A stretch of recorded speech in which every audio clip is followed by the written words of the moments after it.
You're listening to The Resilient Animal. I'm Annie Peterson, Doctor of Education with a Master's in Mental Health Recovery and Trauma-Informed Care. This podcast is an exploration of how helping other living beings can benefit human mental health and well-being, and what makes us all resilient animals.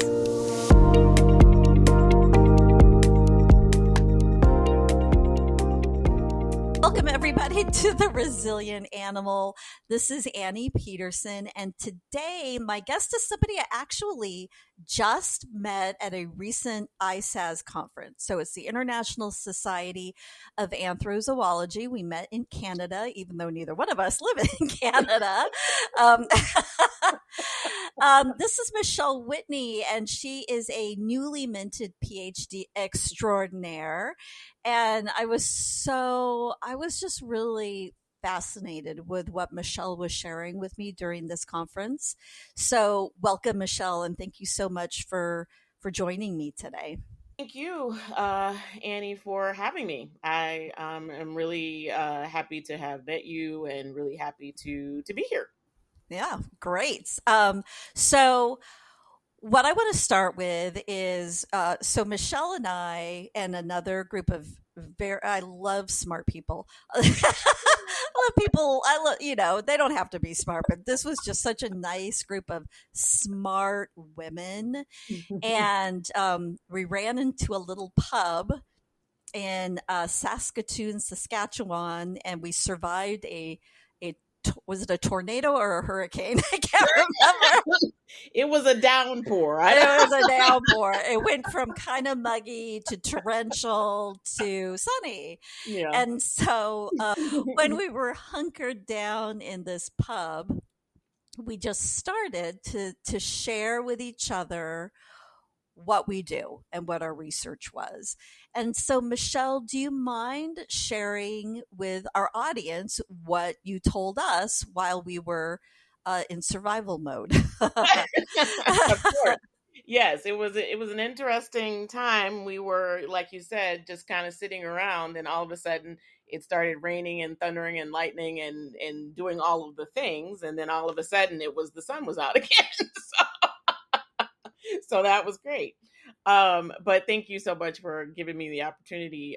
So if I recall correctly, I shared the full story about my research and where all of that came from. And so hopefully this will be interesting to your viewers or to your listeners. But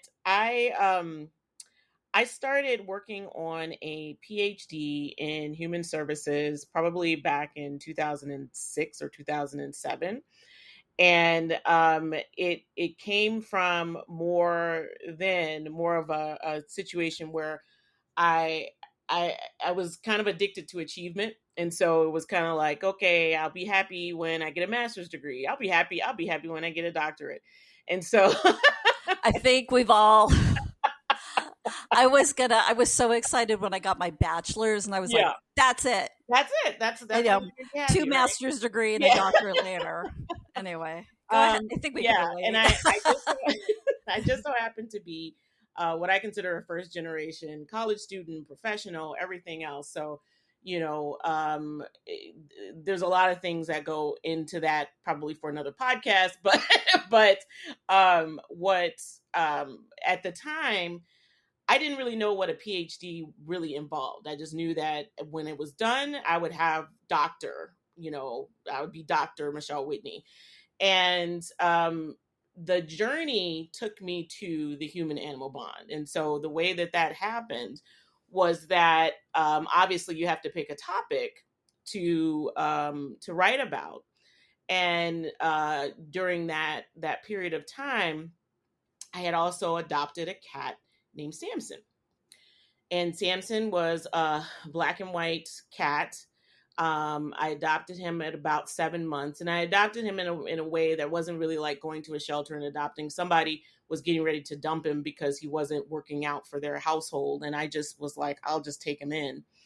And I happened to be single and childless. And so it just seemed like a good idea. I had never been a person that was you would consider an animal person. My grandma had cats, but it wasn't like oh my gosh, I got to be around these cats. Um, and so this was a new when I adopted Samson, it was a new journey for me. It was a learning experience, but it was a wonderful learning experience.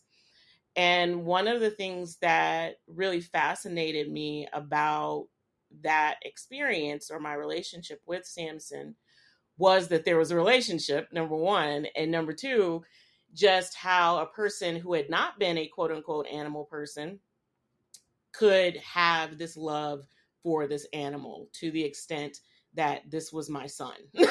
and so and so outside of that, or on top of that, um I I have a very I have a small family, small well I have a complicated family. Who doesn't have a complicated family? But so at the time, my family consisted of my nieces, who were like, they were in their teens or something like that at the time, and my mom, who was no longer with me. And so the other part to that connection, what that really fascinated me as an observer, was just this bond between them as well. And so there was this idea that my nieces were cousins to my Samson. and and out of nowhere, my mother, who was not a fan of cats at all, that's a whole other podcast, but she was not a fan of cats. She loved Samson. That was her grand cat. And and it would be really just these interesting experiences. Like I would go out of town, and my mom would come to my place to babysit Samson, so to speak. And I mean, and she would just be like, just taking good care of him, like, making sure he had enough food and things. And I was like, you don't even like cats. This is weird. So, so, so I literally, as a human, like observing this as a scientist or a future scientist, just kind of observing this happening, I thought it was fascinating. And the other reason why I thought it was fascinating was because I happen to be African American, and just you wouldn't think that we would just kind of be around this cat and love this cat. and so but it literally was a situation where, this cat was part of our family.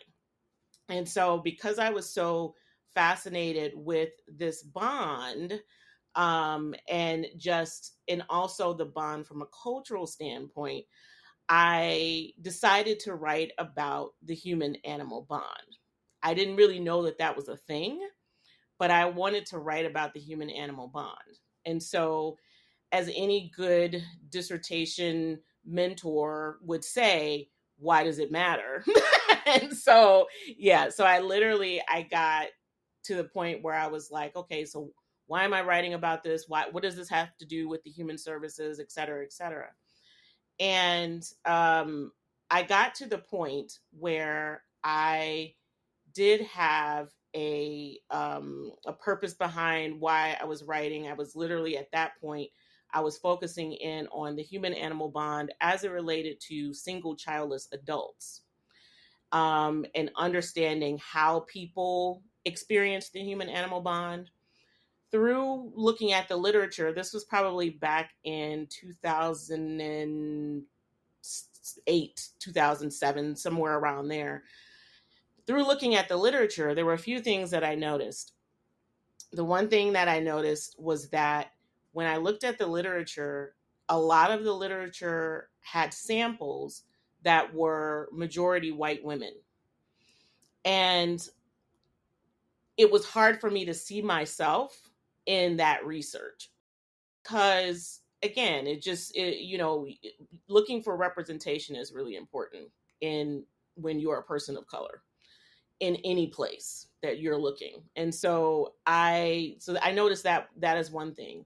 The other thing that I came up with during that time was that the way that people experience the bond includes different characteristics, and one is anthropomorphism, which we know is the, putting the human qualities on an animal. Perception, perceiving that that animal loves me. There's a some in some ways it could be symbolism, like that animal serves as a certain symbol. And then pet loss was the other way that the human animal bond is experienced. Oddly enough, the human animal bond being experienced through losing a pet. And so I was really fascinated with those two things through what I was writing at the time. So I had put forth a proposal. The proposal had got approved, but life happened, and I was taking care of my mom at the time, and um, for various reasons, I had to walk away from working on my doctorate at that point.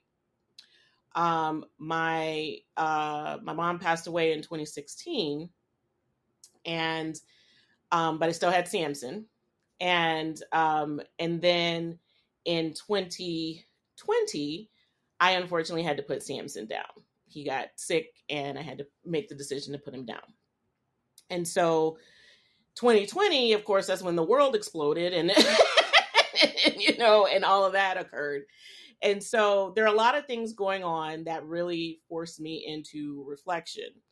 Grieving my mom, grieving Samson, just life in general, COVID, this, that, and the other.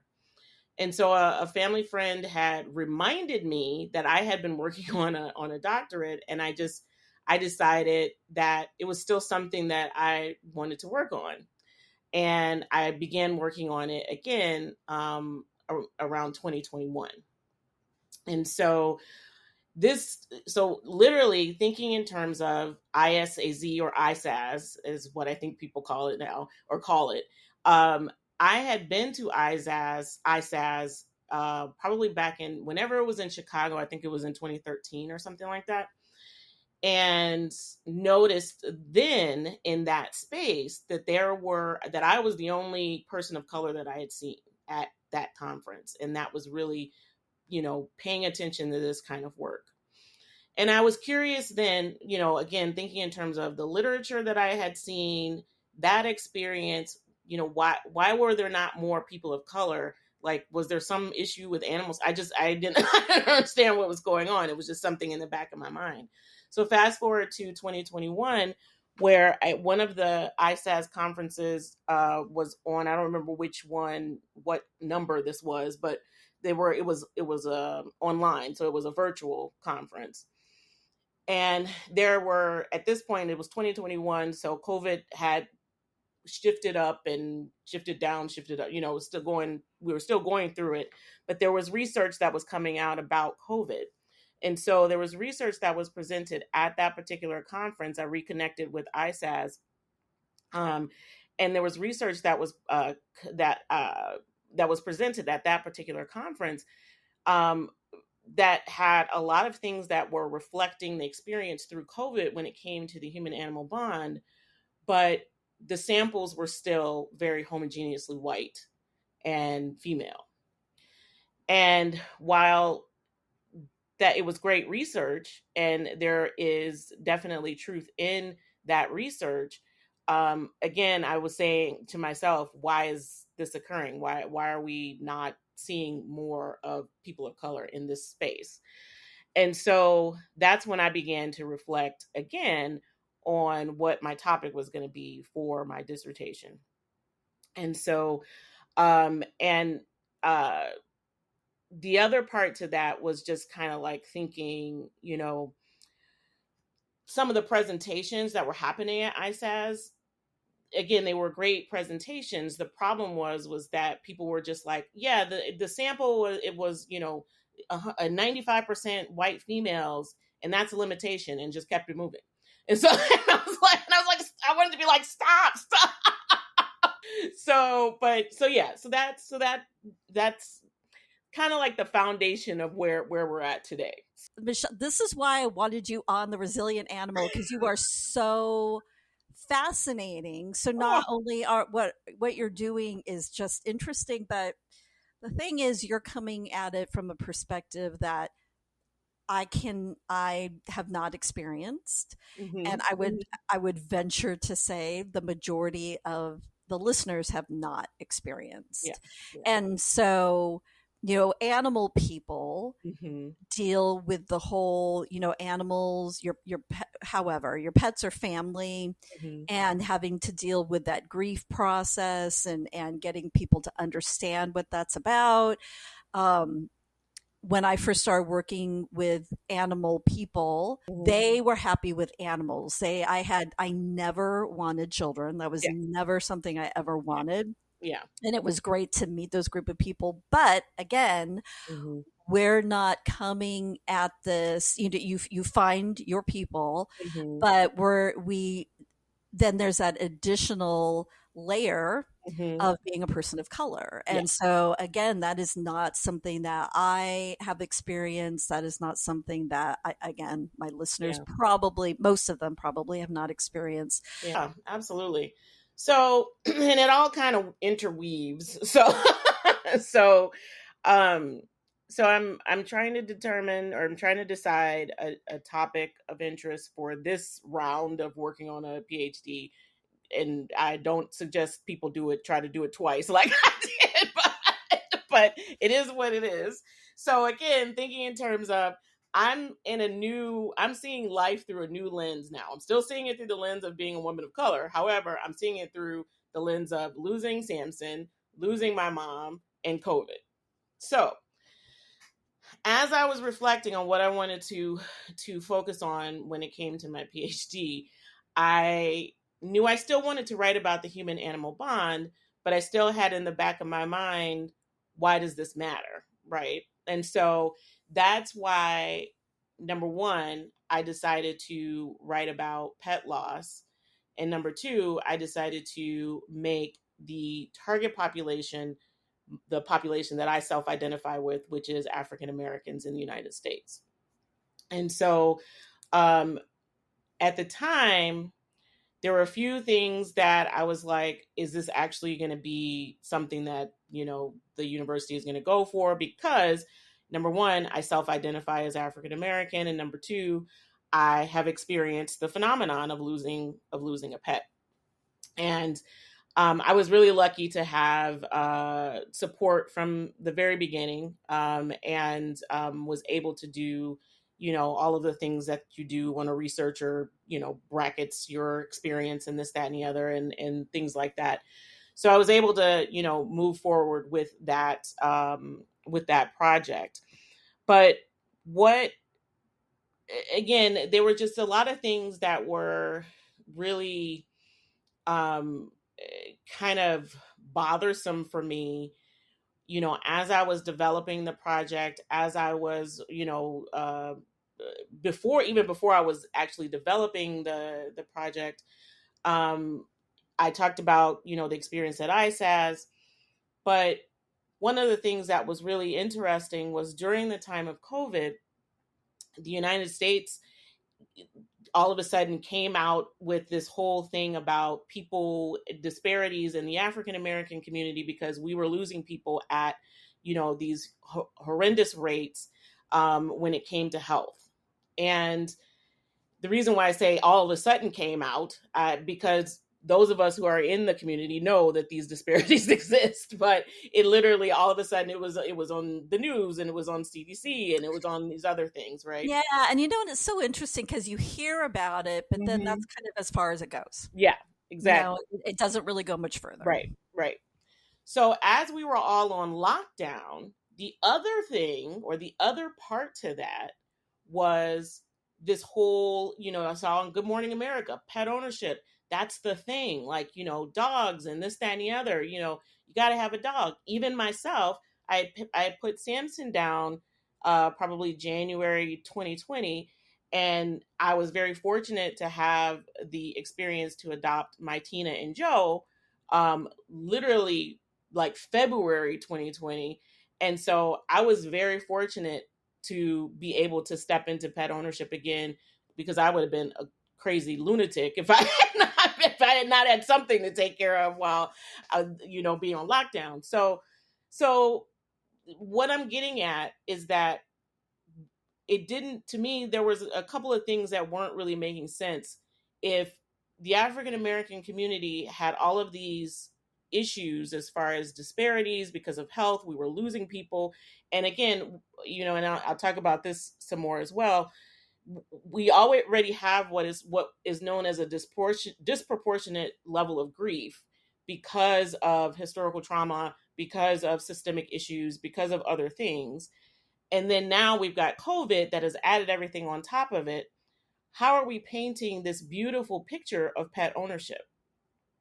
I don't disagree. Pet ownership is beautiful. But at the same time, are we really taking a look at things from every stance of truth, right? And so that's why I made the decision, everything combined, to focus on pet loss and to focus on pet loss from the African American experience, because I just, number one, felt that it was a gap, and number two, it just seemed like, what is a nice way to say this? I'm on be on a podcast. I don't know. Um, I don't care about nice. If you just say so what you want. okay. I'm just gonna put it out there. There are certain things in the United States that are safely white. Yeah. And I felt that the human animal bond had turned into one of those things. Mm-hmm. And Mm-hmm. so, understanding that from the standpoint of culture, whether it was my culture or someone else's culture, it needs to come out, because again, yes, pet ownership probably is, I mean, not probably, but is definitely something that is a positive. But what about the person that had a pet during that time and then lost their aunt and uncle and cousin from COVID? Or what about that person that lost a pet and lost aunt and uncle because of COVID? Those kinds of things. Or what about the person who was in a situation, and this is cross cultural, but what about the person that was in a situation where they were at home all the time with a pet, with someone who was abusive, and so thinking in terms of things a little bit more than just pets improve our health, pet ownership is a good thing. Again, this is a phenomenon that's complex. And then, oh, by the way, you've got that phenomenon of you are going to outlive that pet in most cases. And if that pet is like a child, which is, again, very common, then you're going to lose that child. And that's anticipatory. And so all of these thoughts were coming into my head from the standpoint of somebody's got to make this less white. and so that was what I did. Yeah. No, I love it. And it's so funny because when COVID did COVID did a lot of stuff. And it was, I mean, and the majority of it wasn't good. Yes. But I think that it was, in a way, in terms of how we look at things, like research, like the human animal bond, it was necessary for that viewpoint to change. Yeah. And I mean, when you discussed abusive relationships and people at home with their pets, and then also an abuser, that's something that has come up in previous episodes as well. And it's just, people don't want to leave the abuser because then they'll abuse the pet, and so on and so on. So, and so this was something I wanted to ask you too, Michelle, and you may have already mentioned this, or you will, but when you looked at your sample groups, was it just in the U.S. or did you search groups from other countries? Yeah. So my sample was just in the United States. Okay. Which, again, in the process of doing this, I found out that there was something out in other places that, it could have been extended. but I wanted to finish my degree. Oh, I know. There was when I was when I was so disappointed with my I just, I didn't like how my study went, and there were all these Mhm. things I wanted to change. And Yeah. I was talking to my advisor. This is completely off topic. I'm not even going to No, I include this. get it. But I was talking to my advisor, and I think he was understanding where I was going to go, which was basically I want to do this over. And Hmm. he looked at me, goes, Annie, he's like, you did a study, you're done with that study, just Keep it moving. graduate.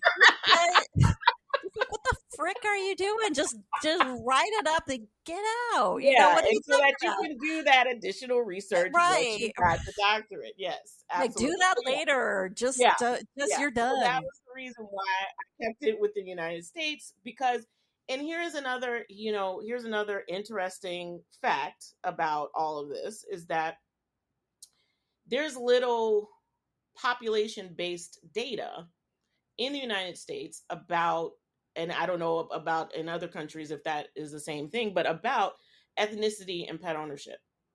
When most people do start doing something on the human animal bond, they go straight to the American Pet Products Association. I'm probably saying that wrong. And they, quote, the percentages that they come down with. And that's more related to industry. um, and I don't know if at this point, if they're thinking about, incorporating ethnicity or not.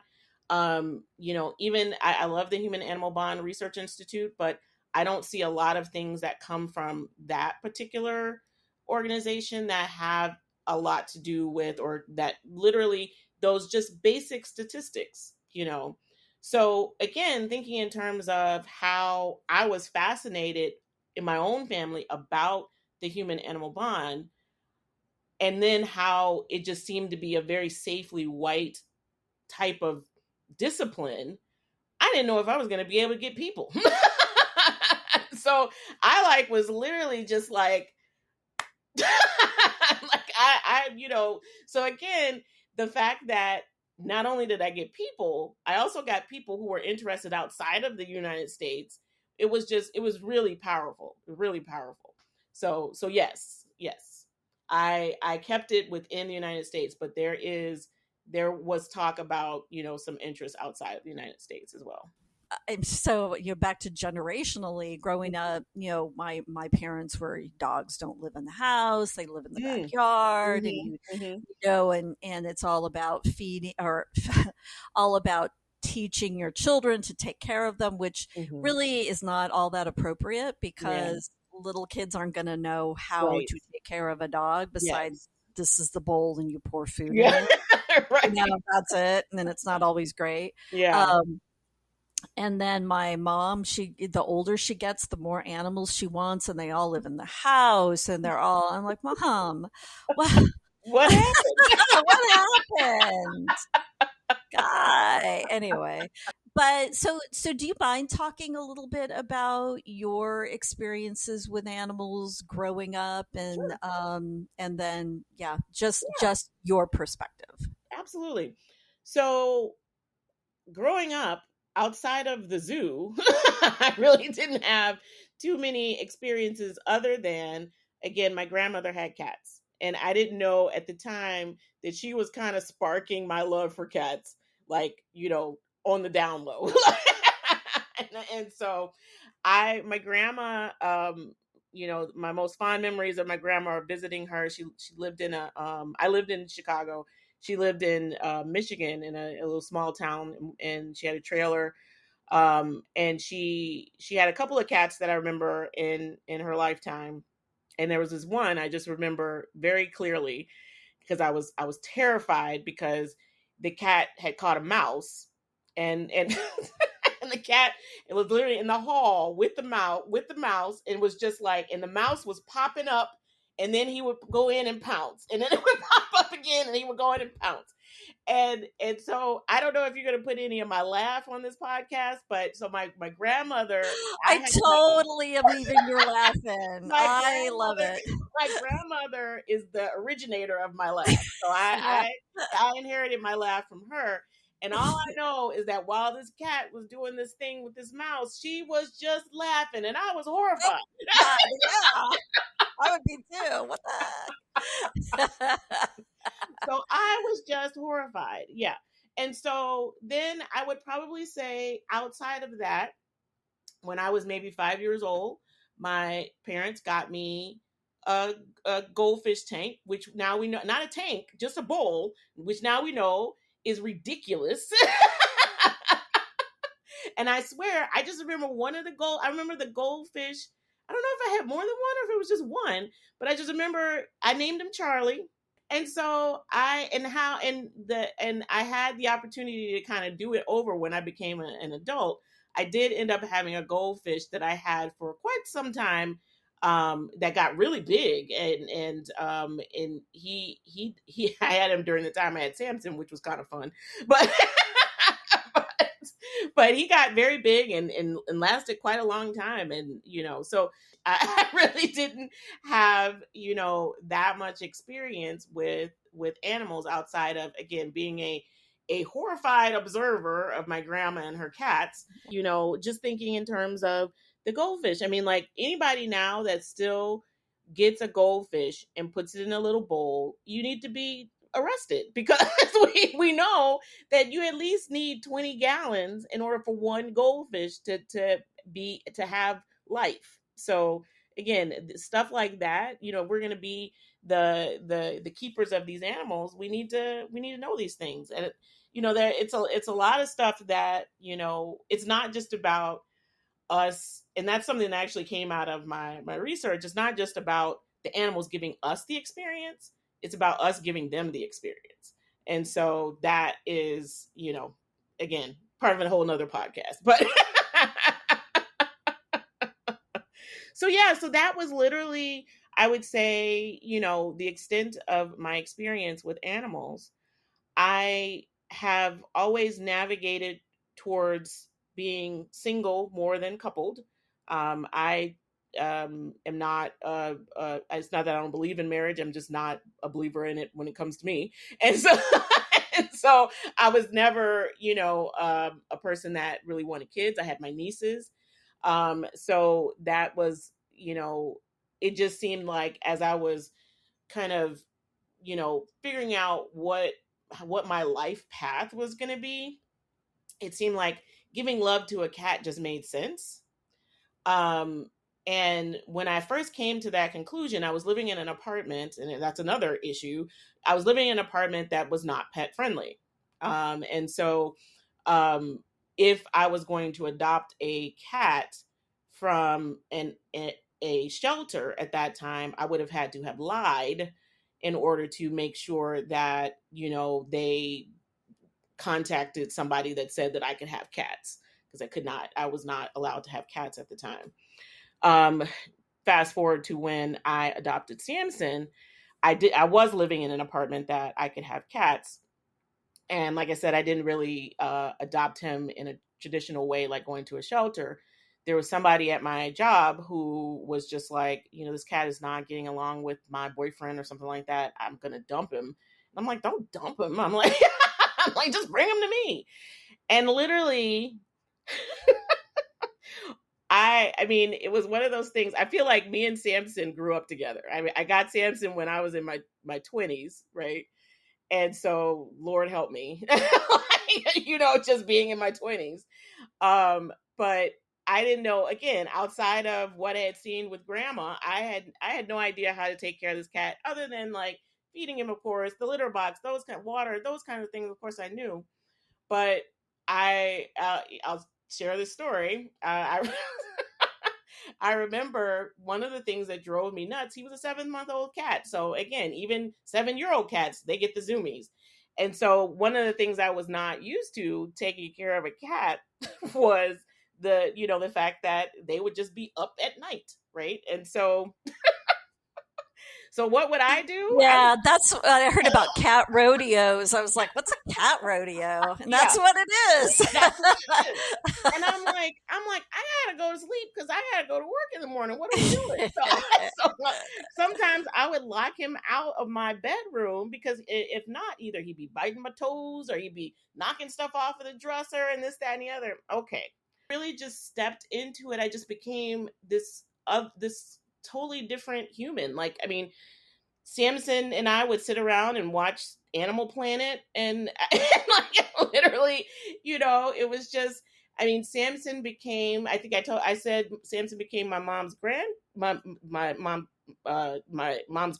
cat, Grand cat, yeah. the grand cat, and even on my mom's obituary, I put that she left behind a grand cat named Samson.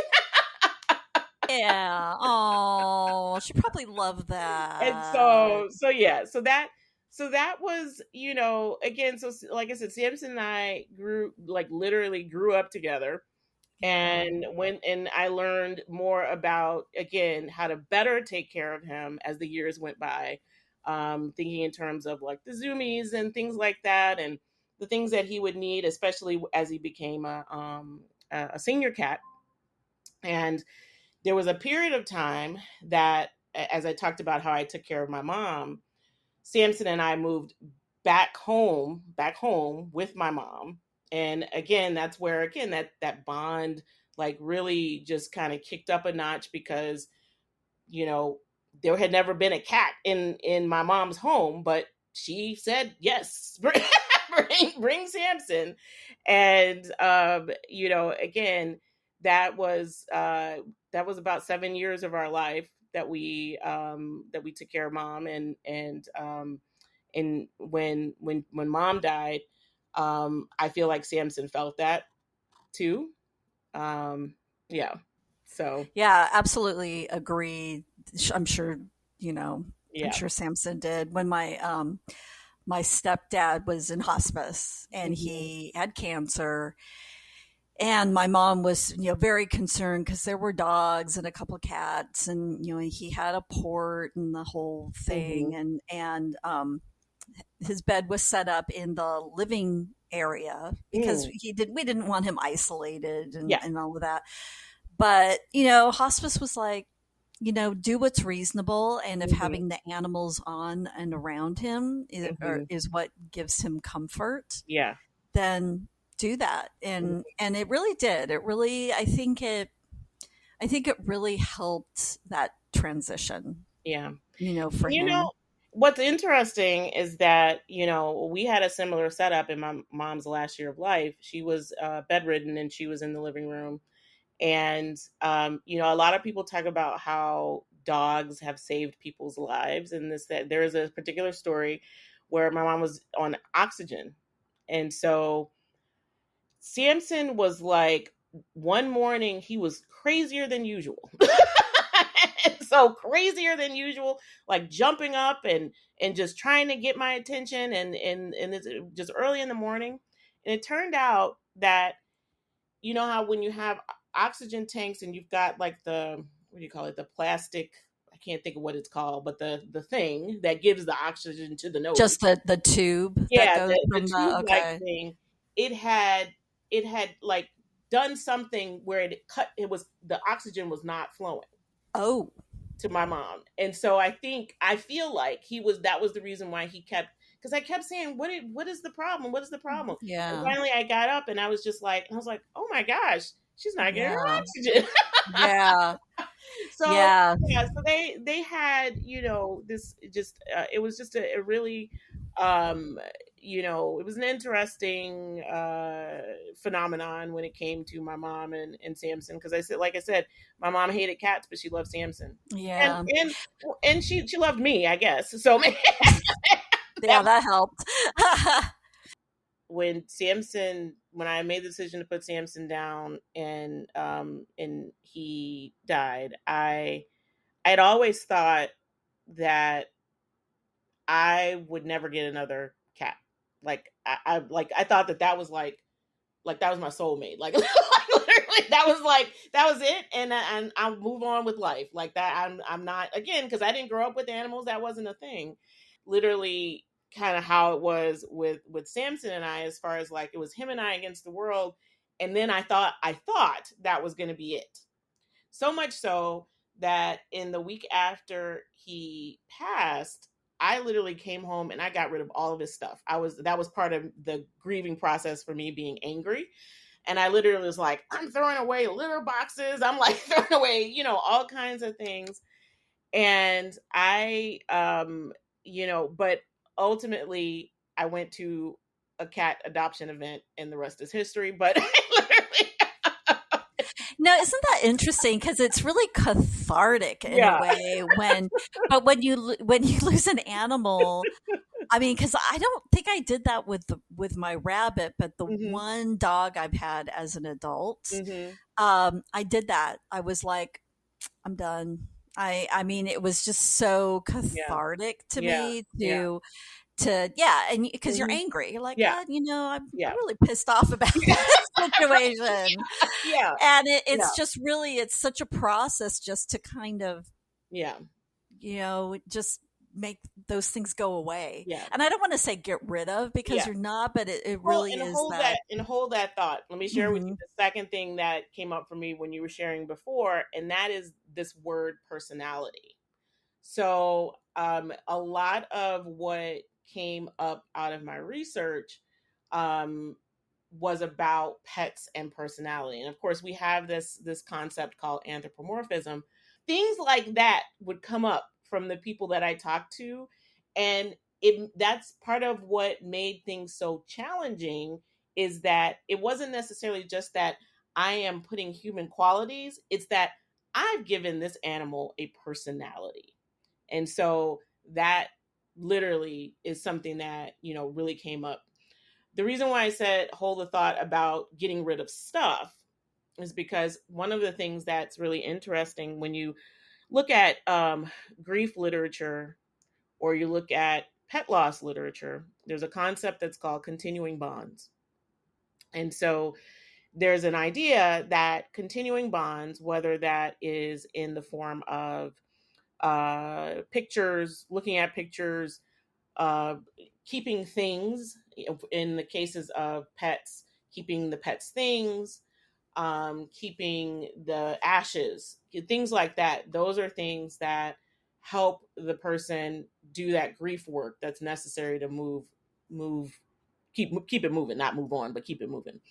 And so, what I found interesting in my research was that there were individuals who did choose to have those continuing bonds, but there were individuals who also chose that I'm getting rid of this stuff. And I chose to call that my study was I didn't even talk about my study. My study was my study was a qualitative study. So I sat down and did interviews with 23 individuals who had identified as African American and had lost a pet as an adult. So, everybody, thank you so much for joining us this time. Michelle, you are so fascinating. I'm going to have you on again. And I do want to talk to you really in depth about your study and then just your perspectives on pet ownership and pet interactions.